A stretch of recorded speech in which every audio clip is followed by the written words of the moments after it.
Hello friends, योद्धा defence class में आपका स्वागत है।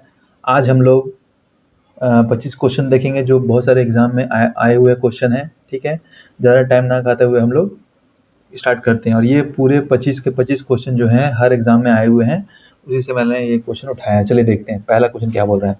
निम्नलिखित कथनों पर विचार कीजिए। पहला क्या बोल रहा है, द्वितीय विश्व युद्ध का तत्कालिक कारण ब्रिटेन द्वारा पोलैंड पर आक्रमण करना था। नहीं, गलत है। ब्रिटेन नहीं हुआ यहाँ पे। क्यों क्यों नहीं हुआ ब्रिटेन? क्योंकि ब्रिटेन नहीं था उस समय, जर्मनी। देखिए, जर्मनी ने पोलैंड पर हमला किया। ठीक है, हिटलर का तानाशाही चल रहा था जर्मनी में और उसने हमला किया। तो यहाँ पे जर्मनी जर्मनी ने हमला किया था पोलैंड पर। कब किया था? 1 सितंबर 1939 को। ठीक है, 39 को पोलैंड पर हमला किया। इससे ये वाला गलत हो गया। अब देखिए दूसरा क्या बोल रहा है। 1938 में ईस्वी के म्यूनिख समझौते के तहत इंग्लैंड और फ्रांस ने हिटलर के सुडेटनलैंड पर अधिकार को मान्यता दे दिया। मतलब इंग्लैंड और फ्रांस जो सोचा कि अगर हम हिटलर को ये वाला लैंड अगर दे देते हैं तो वो युद्ध नहीं करेगा, वो शांत हो जाएगा। लेकिन ऐसा हुआ नहीं। और जर्मनी ने फ्रांस पर पोलैंड पर हमला कर दिया। इससे ये वाला गलत हो गया। तब उसके बाद फिर विश्व युद्ध सेकंड स्टार्ट हो गया। ठीक है, तो ये सही है। तो इसका क्या पूछा है, असत्य कथन कौन सा है? तो केवल एक एक है असत्य। चलिए दूसरा देखते हैं। यदि एक उत्पादन फर्म द्वारा किसी वस्तु की 10,000 इकाइयों का विक्रय मूल्य 10 प्रति इकाई है किया जाता है तो फर्म की कुल संपत्ति क्या होगी? तो इसका सिंपल सा है, देखिए फॉर्मूला लिख देते हैं यहाँ पे। कुल संपत्ति जो है बराबर कुल उत्पाद, ठीक है, इनटू कीमत। तो ये क्या है, कुल उत्पाद कितना दिया है यहाँ पे? वस्तु की 10,000 इकाइयाँ हैं। ठीक है, 10,000 हो जाएगा। ठीक है, इनटू कीमत क्या है? प्रति 10 का। ठीक है, तो ये हो जाएगा 2, 4, 5, मतलब 1 लाख हो जाएगा। ठीक है, 1 लाख हो जाएगा। तो ये आंसर हो जाएगा कितना? 1 लाख। चलिए आगे बढ़ते हैं। देखिए यहाँ पे तीसरा नंबर क्वेश्चन देखेंगे। सीधा क्या बोल रहा है, लिस्ट 1 और लिस्ट 2 को मिलान करना है। तो यहाँ पे देखिए, देखते हैं पहला क्या है, संतुलित बल। तो संतुलित बल में क्या हो सकता है? बंदूक से गोली नहीं है तो नहीं, वो थर्ड हो जाएगा। लकड़ी का ब्लॉक दोनों ओर से समान बल लगाने पर स्थिर रहता है। तो देखिए ये 2 होगा। एक का क्या हो जाएगा? 2 होगा। क्यों होगा? जैसे मान लीजिए एक तराजू रख देते हैं, ठीक है, और ये ऐसे, अगर मान लीजिए समान वेट का एक आदमी यहाँ बैठा हुआ है और एक आदमी यहाँ बैठा हुआ है, ठीक है, दोनों समान वेट का है। ये भी मान लीजिए 5 kg का है, सॉरी 50 kg का है, और ये भी 50 kg का है। तो क्या होगा? ये बैलेंस हो जाएगा और ये सीधा ऐसे ऐसे जैसे डायग्राम में बताया वैसे रहेगा। तो इससे क्या हो जाएगा? ये सही है। लकड़ी का ब्लॉक दोनों ओर से समान बल लगने पर स्थिर रहता है। दोनों बल लगने पर स्थिर रहता है। तो ये 1 का 2 हो गया। गति का प्रथम नियम क्या बोलता है? देखिए गति का प्रथम नियम बोलता है जब बस अचानक चलने लगती है तो यात्री पीछे की ओर झुक जाता है। तो ये भी सही है। ये 3 हो जाएगा इसका, बी का 3 हो जाएगा। ठीक है, फर्स्ट का नियम बोलता है, ये आपने इनर्शिया पढ़ा होगा, इनर्शिया भी फर्स्ट लॉ को डिफाइन करता है। तो ये आपका 3 हो गया। ठीक है, अब देखिए गति का द्वितीय नियम क्या बोलता है? द्वितीय नियम बोलता है एक क्षेत्रक रक्षक जो है, क्षेत्र क्रिकेट में, जैसे क्रिकेट ग्राउंड में एक एक यहाँ पे मान लो पिच है, यहाँ से बैटिंग किया, यहाँ पे बॉल मारा, अगर मान लीजिए यहाँ पे फील्डर है तो वो क्या करता है? उस समय क्या करता है? तेज आती गेंद पकड़ते समय हाथ को पीछे खींचता है। हाथ को पीछे क्यों खींचता है? ताकि जो उसका वेलोसिटी है, जो वेग से वो आ रहा है बॉल, वो उसमें थोड़ा थोड़ा सा उसको कम करे और इससे उसको चोट हाथ में कम लगे। तो ये है सेकंड नियम का उदाहरण है। ठीक है, तो ये हो गया क्या? 4 नंबर। अब पांचवा क्या बोल रहा है? गति का तृतीय नियम क्या बोलता है? बंदूक से गोली दागने पर बंदूक पीछे की ओर झटका लेता है। मतलब जैसा, अगर मान लीजिए आप हाथ कभी दीवार पे एक बार मारिए जोर से, तो आपको क्या होता है? जब आप जितना जोर से फोर्स करेंगे उतना ही दीवार भी अपोज करता है। अगर अगर मान लीजिए आप मट्टी की दीवार में मारेंगे तो मट्टी की दीवार टूट जाता है। क्यों? क्योंकि वो इतना फोर्स वो प्रतिक्रिया नहीं कर पाता है। ठीक है, there is every action there is an equal and opposite reaction, इसका इसका उदाहरण है। मतलब जितना बल आप लगा रहे हैं उतना उसका अपोजिट, उतना आपको दर से भी मिलेगा। तो ये हो गया क्या आपका? 1 नंबर। चलिए अब देखिए इसमें कौन सा है? 2, 3, 4, 1, तो मतलब ए ऑप्शन सही है। चलिए आगे चलते हैं। आगे क्या बोल रहा है?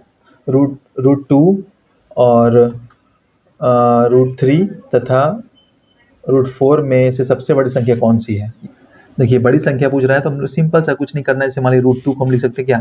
2 1/2, ठीक लिख सकते हैं। उसी तरह 3 जो है इसमें √3 है, तो इसको लिख सकते हैं 1/3, ठीक है। उसके बाद देखिए √4 को 4 है, इसको लिख सकते हैं 1/4, सॉरी ये ऐसा नहीं लिखाएगा, ये लिखाएगा 4 1/4। अब देखिए, अब 2 3 4 का एलसीएम ले लीजिए, कितना आ जाएगा? एलसीएम लेंगे तो इसका 12 एलसीएम आ जाएगा। अब क्या करना है, 12 जब एलसीएम आ गया तो उसको 12 से सबको 12 से मल्टीप्लाई कर दीजिए, ठीक है। अब देखिए 4 3 जा 12, 3 4 जा 12, 2 6 जा 12, तो देखिए यहाँ पे 2 का पावर 6 हो जाएगा, इसमें क्या हो जाएगा 3 का पावर 2 हो जाएगा, ठीक है। 4 12 ना, तो नहीं सॉरी 4 हो जाएगा, और इसमें क्या हो जाएगा 4 का पावर 3 हो जाएगा। देखिए 4 64 हो गया ये, इसमें 3 का पावर कितना है 4, 81 हो जाएगा ये, ठीक है। और 2 का पावर कितना हो जाएगा, 2 पावर 6 है, 2 2 से 12 होता है, तो 16 64, ये भी 64 हो जाएगा, ठीक है। सबसे बड़ा संख्या कौन सा हो जाएगा, √3, √3 वाला संख्या हो जाएगा, बी ऑप्शन हो जाएगा इसका। देखिए बी है, इसका बी ऑप्शन हो जाएगा, सही है बी। क्या कि देखिए इससे आप आसानी से सॉल्व कर सकते हैं। चलिए पांचवा नंबर पांचवा नंबर क्वेश्चन में चलते हैं।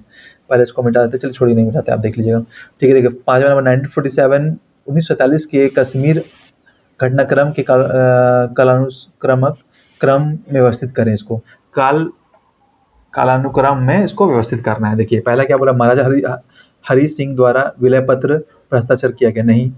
चलिए ये भी था, लेकिन ये देखना है। दूसरा क्या है, पाकिस्तानी सेना के सहयोग से पठान कबीलाई का घुसपैठ, ठीक है, पहले पूरा पढ़ लेते हैं। तीसरा क्या है, भारत सरकार द्वारा कश्मीर मुद्दे को संयुक्त राष्ट्र सुरक्षा परिषद में ले जाना, ठीक है। चौथा बोल रहा है शेख अब्दुल्ला को रियासत का अंतरिम प्रमुख बनाया जाना। देखिए पहला क्या हुआ, पहला पाकिस्तानी सेना जो थी के सहयोग से पठान कबीलों ने का घुसपैठ हुआ, तो ये पहला हो जाएगा। 2 नंबर, चलिए देखें 2 नंबर के बाद देखेंगे। उसके बाद जब ऐसा हुआ तो क्या हुआ कि महाराजा रणजीत सिंह ने विलय पत्र पर साइन कर दिया, भारत के विलय पत्र साइन कर दिया कि भारत से मिल जाएगा, ठीक है। तो ये देखिए 1 हो गया।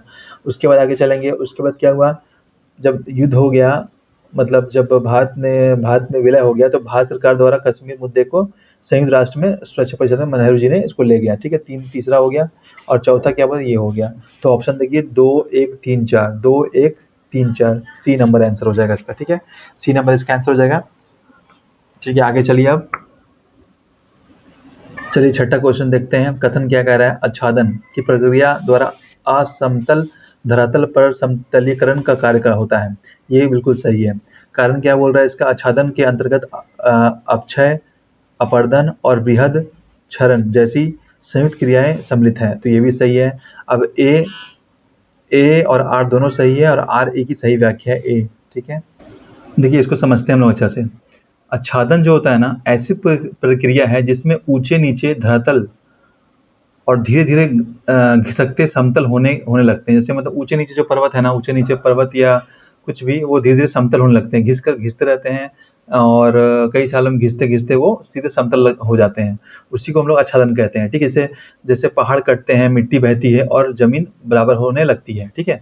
अब देखिए इसके कारण को समझेंगे। ये जो प्रोसेस होने का प्रक्रिया है ना आच्छादन का, ये प्रोसेस 3 कारणों से होता है। एक होता है अपक्षय, अपरदन और क्षरण। अपक्षय में क्या होता है कि चट्टानों का टूटना होता है, ठीक है। अपक्षय में चट्टानों का टूटना होता है। और अपरदन में क्या होता है, अपरदन में मिट्टी और चट्टानों का बह जाना होता है, बह जाते हैं। जो टूटे हुए चट्टान है, मिट्टी चट्टान, वो बह जाते हैं। फिर होता है आपका बृहद क्षरण जो होता है। और तीसरा में क्या बोला है, ये बृहद क्षरण जो है, बृहद क्षरण मास वेस्टिंग जो है, इसमें क्या होता है, गुरुत्वाकर्षण से मिट्टी पत्थर नीचे खिसकते हैं। गुरुत्वाकर्षण से मिट्टी और पत्थर नीचे खिसकते हैं, ये सभी मिलकर धरातल को समतल बनाते हैं। ये तीनों प्रोसेस जब होता है तो ये प्रक्रिया होता है, ठीक है, ये प्रक्रिया होता है। तो ये इसका सही व्याख्या भी है, तो ऑप्शन ए सही है। अब 7वां नंबर क्वेश्चन पे आते हैं। भारतीय संविधान के अनुच्छेद 3 के संदर्भ में निम्नलिखित कथनों पर विचार कीजिए। पहला है, संसद किसी भी राज्य का क्षेत्रफल बढ़ा सकती है या घटा सकती है, सही है। इस अनुच्छेद के तहत किसी राज्य के नाम में परिवर्तन करने के लिए संबंधित राज्य की सहमति अनिवार्य है। 1 मिनट 3 भी देख लेते हैं। ऐसा कोई भी विधेयक राष्ट्रपति की पूर्व सिफारिश के बिना संसद के में पेश नहीं किया जा सकता है। देखिए दूसरा क्या कह रहा है, इस अनुच्छेद के तहत किसी राज्य के नाम में परिवर्तन करने के लिए संबंधित राज्य को की सहमति अनिवार्य है, नहीं, ठीक है। इसको डिस्क्राइब करेंगे आगे। तीसरा नंबर देखिए, ऐसा कोई ऐसा कोई भी विधायक राष्ट्रपति की पूर्व सिफारिश के बिना संसद में पेश नहीं किया जा सकता। ये सही है, ये सही है। तो मतलब 1 और 3 बिल्कुल सही है, 1 और 3 सही है, सी आंसर इसका होगा। अब देखिए इसको डिस्क्राइब करते हैं। पहला क्या बोल रहा है कि संसद किसी भी राज्य का क्षेत्रफल बढ़ा या घटा सकता है। अनुच्छेद 3 के अनुसार संसद को अधिकार है कि नए राज्य बनाए, ठीक है, राज्य की सीमा बदले और क्षेत्र बढ़ाया या घटाए, ठीक है। इसलिए कथन एक बिल्कुल सही है। दूसरा क्या बोल रहा है कि राज्य का नाम बदलने के लिए संबंधित राज्य की सहमति जरूरी है। यह बिल्कुल गलत है। क्यों? क्योंकि राष्ट्रपति उस विधायक को राज्य विधानसभा से राय लेने के लिए भेजता है, लेकिन राज्य की सहमति दे अथवा ना दे उस पर डिपेंड नहीं करता। वो दे अथवा ना दे, उससे उससे इस विधेयक पे कोई असर नहीं पड़ेगा। लास्ट में संसद ही जो डिसीजन लेगी वही मान्य होता है।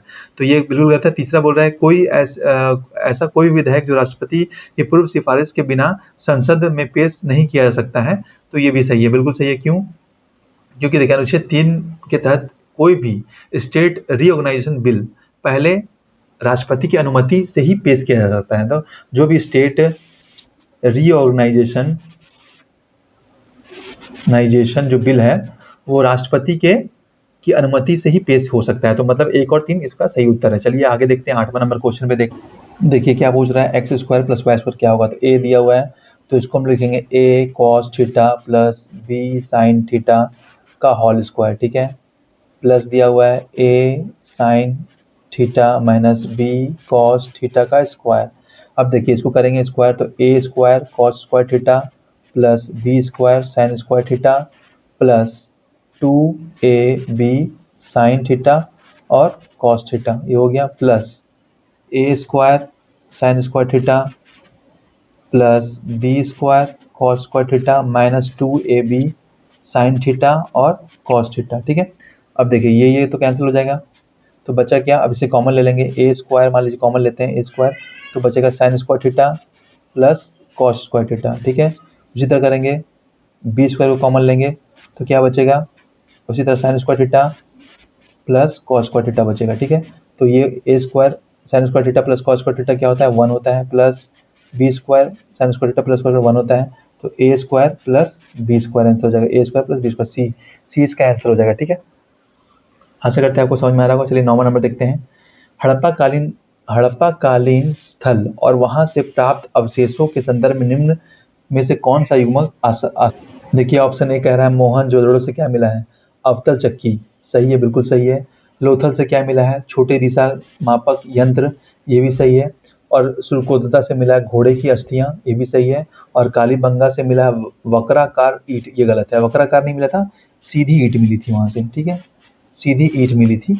चलिए आगे इसको हम थोड़ा डिस्क्राइब करते हैं। देखिए मोहनजोदड़ो अवतल चक्की सही है, क्योंकि मोहनजोदड़ो से अनाज पीसने की चक्की मिली थी। दूसरा देखिए बोल रहा है लोथल में क्या है, छोटा दिशा मापक यंत्र, ये भी सही है। लोथल जो था समुद्री बंदरगाह के लिए प्रसिद्ध था, ठीक है। बंदरगाह गुजरात में है, लोथल कहाँ है, गुजरात में, और ये बंदरगाह के लिए प्रसिद्ध था। और यहाँ से दिशा मापक यंत्र उपकरण मिले हैं। चलिए ठीक है, सुरकोतदा देखते हैं तीसरा नंबर पे, घोड़े की अस्थियां यहाँ मिली है, और अक्सर ये एग्जाम में पूछे जाते हैं। सुरकोतदा से घोड़े की हड्डियां मिली है, ठीक है, गुजरात में। सुरकोतदा कहाँ है, गुजरात में। कालीबंगा वक्राकार ईंट जो गलत है, यहाँ से देखिए क्या क्या मिला है। यहाँ से जो मिला है कालीबंगा से मिला है, पहला कलर चेंज कर देते हैं, पहला मिला यहाँ से क्या, अग्निकुंड, ठीक है, अग्निकुंड मिला है। दूसरा क्या मिला यहाँ से, जुते हुए खेत, ये तो बहुत बार पूछा हुआ है, जुते हुए खेत, ठीक है। और तीसरा है यहाँ पे मिला है सीधी ईंट,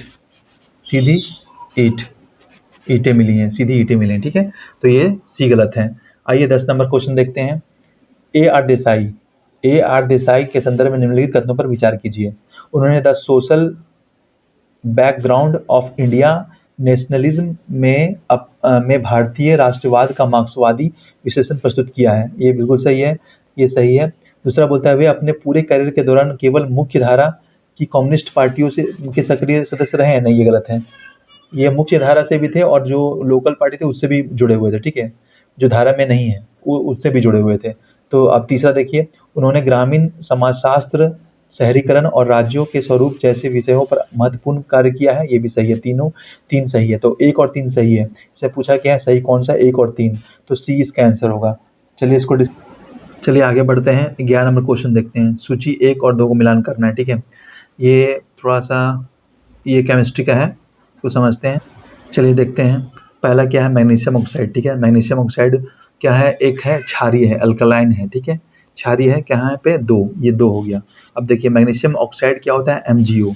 MgO ये क्या है, क्षारीय है, अल्कलाइन है। ठीक है, दूसरा देखते हैं क्या है, फास्फोरस पेंटा ऑक्साइड। फास्फोरस पेंटा ऑक्साइड का फॉर्मूला होता है, फॉर्मूला याद करते जाइए, P2O5। फास्फोरस पेंटा ऑक्साइड क्या होता है, ये एक अम्लीय है, एसिडिक होता है। तो ये देखिए कहाँ पे है, ये 4 नंबर हो गया। ठीक है, 4 नंबर हो गया। ठीक है, अब देखिए तीसरा में अल्युमिनियम ऑक्साइड। अल्युमिनियम ऑक्साइड का फॉर्मूला क्या होता है, Al2O3। और ये क्या है, उभयधर्मी, मतलब ये एसिड की तरह भी काम करता है और बेसिक की तरह भी। ठीक है, तो ये क्या हो जाएगा, एक तरह से आपका ये हो जाएगा, 1 नंबर हो जाएगा। ठीक है, और लास्ट में क्या है, सोडियम ऑक्साइड है। सोडियम ऑक्साइड क्या होता है, स्ट्रांगली अल्कलाइन, मतलब शक्तिशाली क्षारीय होता है। मतलब ये हो गया 3। तो देखते हैं यहाँ पे 2 4 1 3, 2 4 1 3 कहाँ है, 2 4 1 3, मतलब डी आंसर हो जाएगा। अब देखिए सोडियम ऑक्साइड का फॉर्मूला क्या है, एन एन ए Na2O। ठीक है, ये शक्तिशाली अम्ल होता है। ठीक है, चलिए आशा करते हैं आपको समझ में आ रहा होगा। चलिए आगे देखते हैं 12 नंबर क्वेश्चन क्या बोल रहा है। कोयला के प्रकार और उनकी प्राप्ति स्थलों के संदर्भ में सही युग्मों का चयन कीजिए। गोंडवाना कोयला दामोदर और सोन नदी, ठीक है ये। उसके बाद टर्शियरी कोयला कहाँ से, माकूम एवं नजीरा असम से, ठीक है। और लिग्नाइट नेवेली तमिलनाडु से, ये भी सही है। तो ये 1 2 3 तीनों सही है। चलिए आगे चलते, 13 नंबर क्वेश्चन बोलते हैं, किस शासक ने किसानों की सहायता के लिए भू राजस्व में पट्टा और कबूलियत व्यवस्था आरंभ किया था। ठीक है, किसने आरंभ किया, चलिए पहले पहले हम लोग समझते हैं पट्टा और कबूलियत क्या है। ठीक है, देखिए पट्टा क्या है, राज्य की ओर से किसान को दिया जाने वाला लिखित पत्र, मतलब राज्य के द्वारा दिया जाता है, लिखित पत्र दिया जाता है। ठीक है, लिखित पत्र दिया जाता है, राज्य के द्वारा की ओर से किसान को दिया जाने वाला लिखित पत्र है। इसमें लिखा होता है, क्या लिखा होता है, पहले देखते हैं। जमीन कितना है, कितनी है। ठीक है, जमीन कितनी है, इसमें लिखा जाता है। दूसरा लिखा जाता है कितना कर देना है, कितना उसको कर देना है किसान को। ठीक है, तो ये हो गया आपका, ये हो गया पट्टा। पट्टा क्या होता है। अब कबूलियत देखेंगे क्या होता है।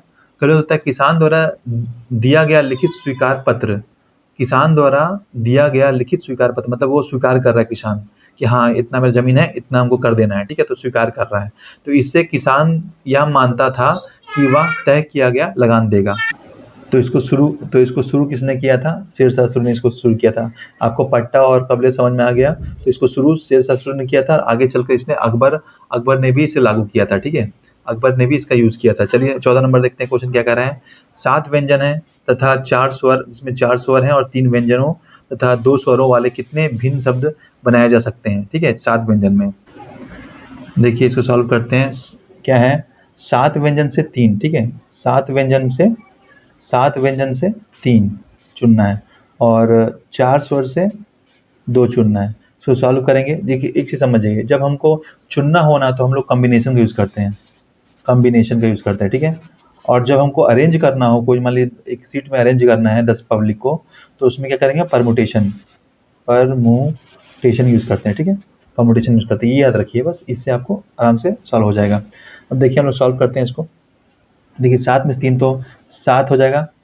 ठीक है, 7 और नीचे क्या होगा, एक तो हो जाएगा 3, फैक्टोरियल 3 हो जाएगा। ठीक है, और 7 माइनस 3 करेंगे फैक्टोरियल, और ये भी फैक्टोरियल है। इसको लिखने का तरीका ये होता है। ठीक है, अब देखिए यहाँ से 4 आ जाएगा, तो इसको हम क्या करेंगे, 7 6 और 5, 4 तो कट जाएगा यहाँ से, ये कट जाएगा, 4 यहाँ से कट जाएगा, बचा 3 2 1। देखिए 6 6 कट गया, और 7 5 जा 35 तरीका से हम लोग 7 में से 3 को, 3 स्वर को चुन सकते हैं। ठीक है, सॉरी 7 में से 3 व्यंजन को चुन सकते हैं 35 तरीका से। उसके बाद क्या है, इसको करेंगे फैक्टोरियल 4 हो जाएगा, बटा फैक्टोरियल 2, फिर 4 माइनस 2 फैक्टोरियल हो जाएगा, कितना हो जाएगा 4। ये देखिए यहाँ पे 2। ठीक है, तो 4 3, 2 कैंसिल हो जाएगा, बचा 2 इंटू 1, तो 2 2। 6 तरीके से इसको हम लोग कर सकते हैं। ठीक है, इसको हम लोग 6 तरीके से कर सकते हैं। तब पूछ रहा है कि कितने भिन्न शब्द बनाए जा सकते हैं। ठीक है, तो कितने भिन्न शब्द बनाए जा सकते हैं, तो इसको टोटल करेंगे 35 सॉरी, देखिए कैसे कर सकते हैं, 35 यहाँ है और 6 यहाँ, इंटू कर देंगे 5 से 30, टोटल 18 21, ठीक है, ठीक है। देखिए हम लोग देखते हैं यहाँ पे, ये तो हो गया, ठीक है, 35 और 6 हो गया दोनों कॉम्बिनेशन। अब बोल रहा है क्या, कितना हो, 3 और 2, 3 4 5, तो 3 और ये 2, सो दोनों मिला कितना होगा 5। तो 5 को हम लोग अरेंज करेंगे, उसका क्या कंडीशन, तो वो क्या हो जाएगा कॉम्बिनेशन। तो 5, देखिए 5 है तो 5 लिखेंगे, 4 इंटू 3 इंटू 2 इंटू 1, इसको जब इंटू करेंगे ना तो 120 हो जाएगा। 120, अब टोटल तरीका पूछ रहा है कितना, कितना तरीके से हम लोग इसको कर सकते हैं। तो कुछ नहीं करना है, इसको 35 हो गया, 6 हो गया और 120, इसको इंटू करेंगे तो कितना आ जाएगा टोटल। टोटल मेरा कितना आ जाएगा, इंटू करिए, 25,200, 25,200 सी आंसर हो जाएगा इसका, ठीक है। समझ में आ गया। 7 व्यंजन में से 3 व्यंजन और 4 स्वर में से 2 स्वर, स्वर वाले कितने भिन्न शब्द बनाए जा सकते हैं। तीन, इसमें 3 व्यंजन हो और 2 स्वर, मतलब कितने भिन्न बनाए जा सकते हैं। तो हम इस तरह से कर लेंगे, इसको सॉल्व करेंगे। 135 है, इसमें 6 आएगा। अब ये जो 3 और 2 4 5 हो गया, 5 को कितने तरीके से अरेंज कर सकते हैं, ठीक है। तो ये हो गया 120, तो सबको इंटू करेंगे तो 25,200 आंसर आ जाएगा, ठीक है। सी इसका आंसर हो गया। आशा करते हैं आपको समझ में आ रहा होगा। चलिए इसको मिटा देते हैं। देखिए अब हम लोग 15 नंबर क्वेश्चन में चलेंगे।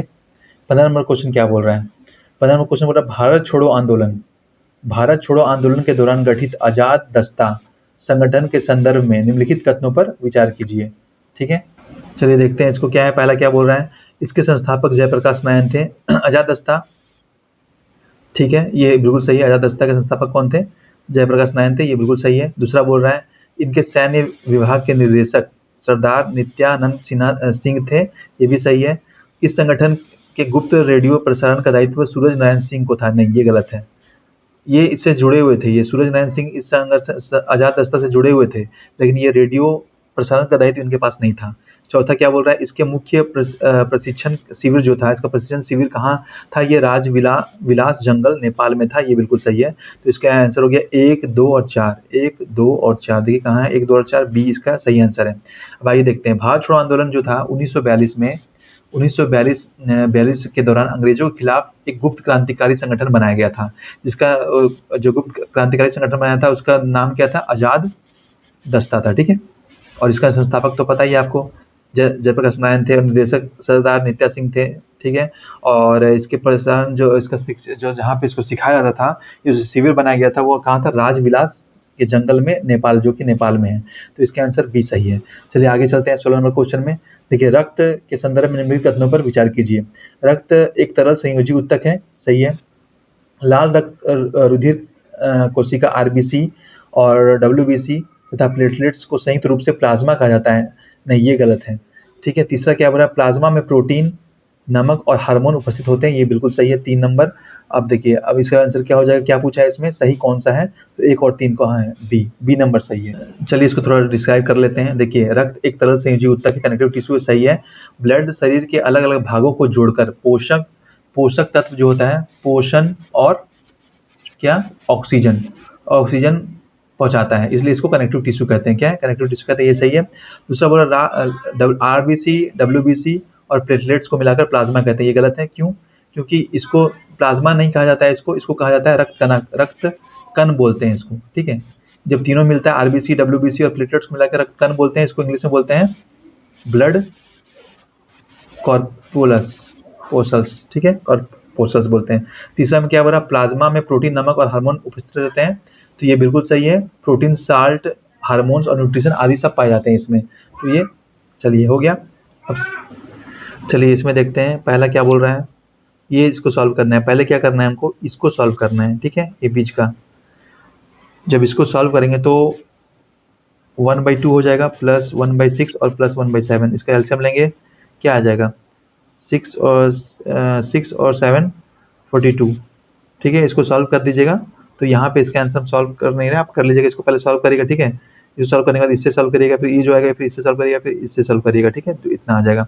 तो ये क्या हो जाएगा, इसका आंसर हो जाएगा 223/84, इतना आंसर आएगा, ठीक है, जो कि गलत है, ये नहीं होगा आंसर, ये गलत है, ये देखिए कुछ और दिया है। अब इसका जो है क्या है, इसको सॉल्व करिएगा तो n+5 + n/1 आएगा, ये बिल्कुल सही है। फिर इसको हम थोड़ा समझा देते हैं। देखिए क्या है, 1 + 1/n+1 है, ठीक है। फिर है 1 + 1 n+2, फिर है 1 + 1/n+3 और फिर है 1 प्लस 1n+4, ठीक है, इसको सॉल्व करिए। जब इसको सॉल्व करिएगा तो क्या हो जाएगा, n+2 और n+1, ठीक है। थोड़ा सा मिटा देते हैं। इसी तरह इसको जब सॉल्व करेगा, देखिए इसको सॉल्व करिएगा तो आ जाएगा n+3/n+2, ठीक है। फिर इसको करेगा तो n+4 n+3, और फिर करेगा इसको तो n+5 + n+4। अब देखिए आप एक चीज़ और करेंगे कि सबका देखिए n+2 यहाँ है, n+2 यहाँ है, फिर दूसरा कर लेते हैं। ये देखिए यहाँ पे n+3 n+3 यहाँ है, n+4 n+4, ये और ये कैंसिल हो जाएगा। तो आंसर क्या बचेगा, n+5 और n+1, जो कि आपका आंसर बिल्कुल सही है। तो टू बिल्कुल सही है, तो इसमें केवल दो सही है, ठीक है, एक गलत है, दो सही है। चलिए देखिए 18 में क्या कह रहा है कथन, एक बोल रहे हैं फॉर्मिक एसिड एसिटिक एसिड से अधिक तेज होता है।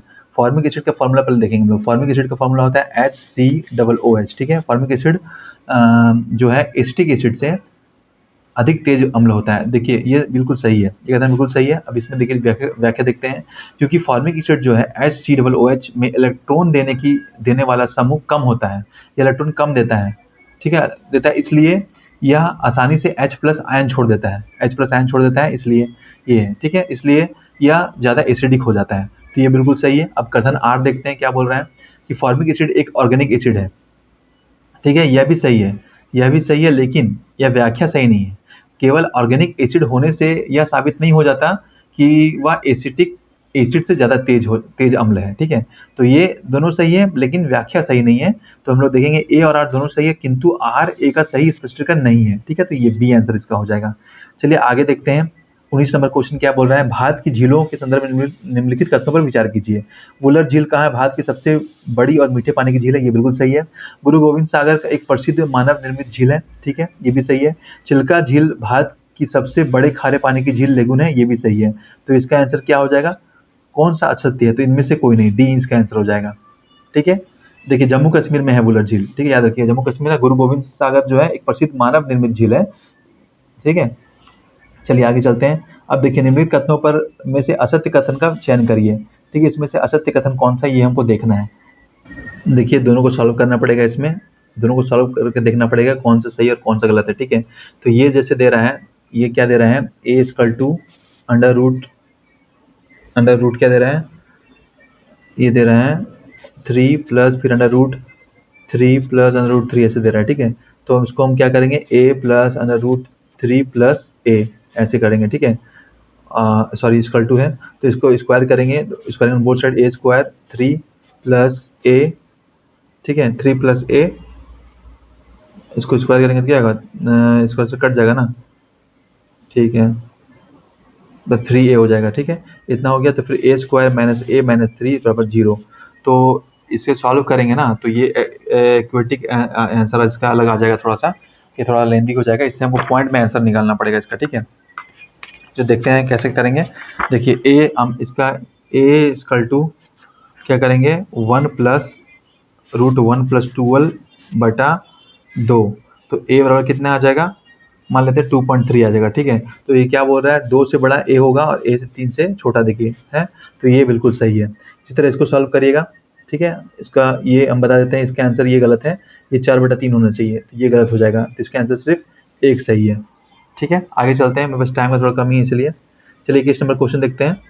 संविधान में वर्णित शोषण के विरुद्ध अधिकार के संबंध में निम्नलिखित कथनों पर विचार कीजिए। पहला क्या बोल रहा है, अनुच्छेद 23 मानव दुर्व्यवहार और बेगार बाल श्रम का प्रतिषेध करता है, ये बिल्कुल सही है। 2 अनुच्छेद 24 के अनुसार 7 वर्ष से कम आयु के बच्चों को संगठन में नियोजित करना नहीं, ये बिल्कुल गलत है। क्यों, क्योंकि ये अनुच्छेद 24 के अनुसार 7 वर्ष से कम आयु के बच्चों की किसी संकटमय नियोजन में नहीं लगाया जा सकता। यहाँ पे 7 नहीं होगा, 14 वर्ष से कम बच्चों में, ठीक है। तो इसका एक सही है, सिर्फ केवल कौन सा कथन सही पूछ रहा है, तो ए होगा, ठीक है, 21 का ए आंसर हो जाएगा। चलिए आगे चलते हैं हम लोग। चलिए 22 में चलते हैं। देखिए वायरलेस ब्रॉडबैंड वाईफाई किस प्रकार के सिग्नल का उपयोग करके घर या व्यवसाय को इंटरनेट से जोड़ता है। तो प्रकाश तरंग नहीं, माइक्रोवेव नहीं, रेडियो वेव ये सही है, और ध्वनि तरंग नहीं होगा। रेडियो तरंग जितना भी आप वाईफाई जो यूज़ करते हैं ना, ब्रॉडबैंड जो अभी चल रहा है, जियो या एयरटेल किसी का भी बीएसएनएल का, तो ये हम लोग रेडियो तरंगित द्वारा जोड़ा जाता है। ठीक है, अब देखिए 23 नंबर क्वेश्चन में चलते हैं। 23 नंबर में क्या बोल रहा है, क्या बोलता है, विनाइटीकरण। ठीक है, नाइट्रोजनीकरण, नाइट्रोजन मुक्त की क्रिया से पर्यावरण पर क्या प्रभाव पड़ता है। तो ये देखिए इसका इसका क्या हो जाएगा, देखिए देखते हैं। वायुमंडल में नाइट्रोजन की मात्रा में भारी वृद्धि होती नहीं। स्थल मंडल में नाइट्रोजन की मात्रा में तीव्र वृद्धि होती नहीं। स्थल मंडलीय एवं वायुमंडलीय नाइट्रोजन की मात्रा चक्र के कारण अपरिवर्तित रहती है। बिल्कुल सही है। नाइट्रोजन, चलिए अब हम इसको थोड़ा डिस्क्राइब कर देते हैं।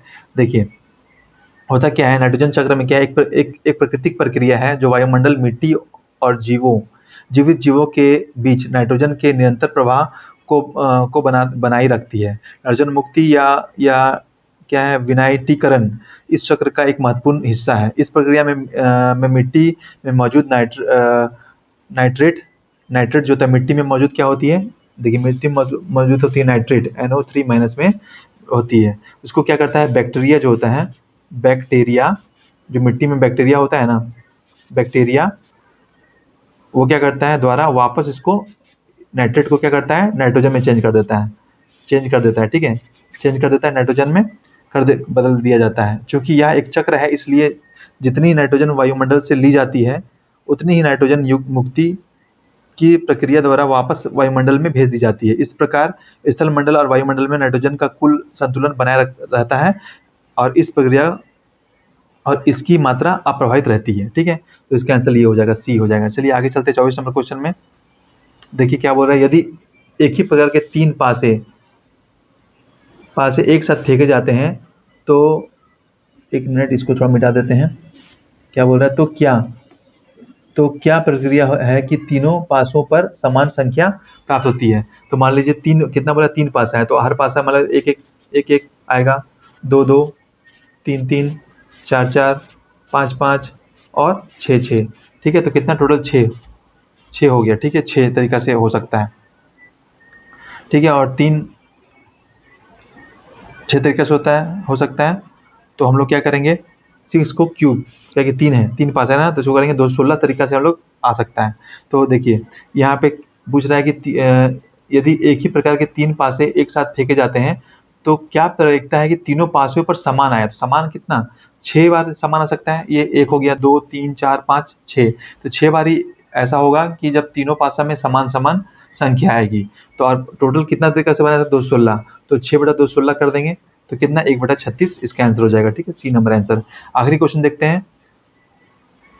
स्वतंत्रता पूर्व भारत में निम्नलिखित में से किसने केंद्रीय विधानसभा में स्वराज दल का पुरजोर समर्थन किया था। समर्थन क्या है, ये M.A. जिन्ना ने इसका समर्थन किया था। अब देखिए जो स्वराज दल है 1923 में आया था। ठीक है, 1923 में स्वराज दल का गठन किया गया था। ठीक है, याद रखिएगा, इसका आंसर ए होगा। तो आज के लिए इतना ही फ्रेंड्स। इस चैनल को लाइक कर दीजिए, शेयर कर दीजिए और सब्सक्राइब कर दीजिए। ठीक है, इसे मैं इसी तरह से 25-25 क्वेश्चन लाता रहूँगा और इस तरह से मैं कराता रहूँगा। अभी थोड़ा टफ क्वेश्चन है लेकिन धीरे मैं नॉर्मल क्वेश्चन भी लाऊंगा। ठीक है, चलिए आज के लिए इतना ही। धन्यवाद। योद्धा डिफेंस क्लास को लाइक, शेयर और सब्सक्राइब करते रहिए।